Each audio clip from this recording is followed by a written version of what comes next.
Standing in the street, can you hear me? Wake up from your sleep. As leaders or leaders to be in our organizations, we must deal with growing volatility, uncertainty, complexity, and ambiguity that is currently surrounding the business world. And if anything, the recent developments have shown us that change is something that can be challenging and difficult. And what is it that you can do as a leader or a leader to prepare your team for the change that is ahead? And something we want to talk about today is a model that we've created at Bessern, which is we call TEDA, which stands for Transparency, Empathy, Diversity, and Amplifying. So over the next couple of series, we're going to be diving more into each of these specific points, starting with transparency today.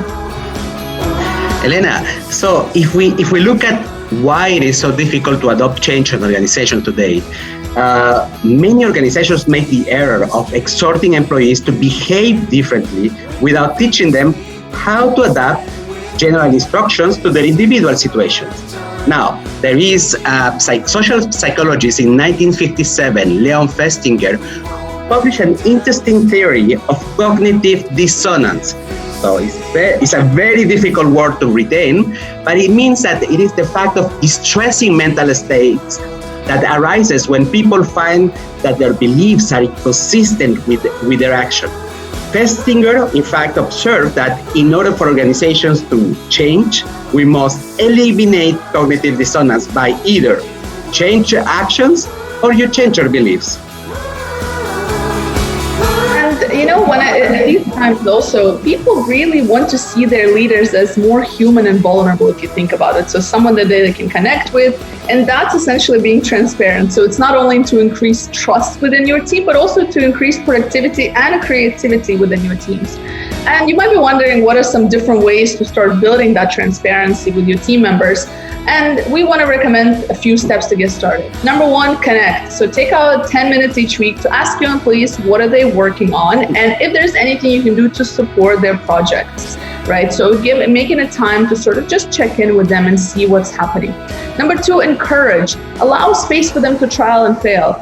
To try and fail and make it create that psychological safety that they know even if they fail, they're not going to be necessarily punished for it. Right? They're looking to create a purpose. So a compelling and exciting purpose is what keeps and drives a group further together. It gives meaning to the people, clarity on why they do what they do, and understanding of how individual contributions impact the overall team.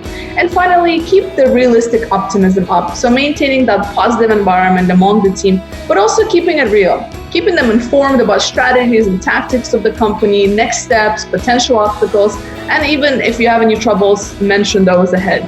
They can handle it. You might even inspire them to come up with creative ways to drive the business further, which is what essentially your job as a leader is to do, is to keep that team motivated and moving forward in these difficult times.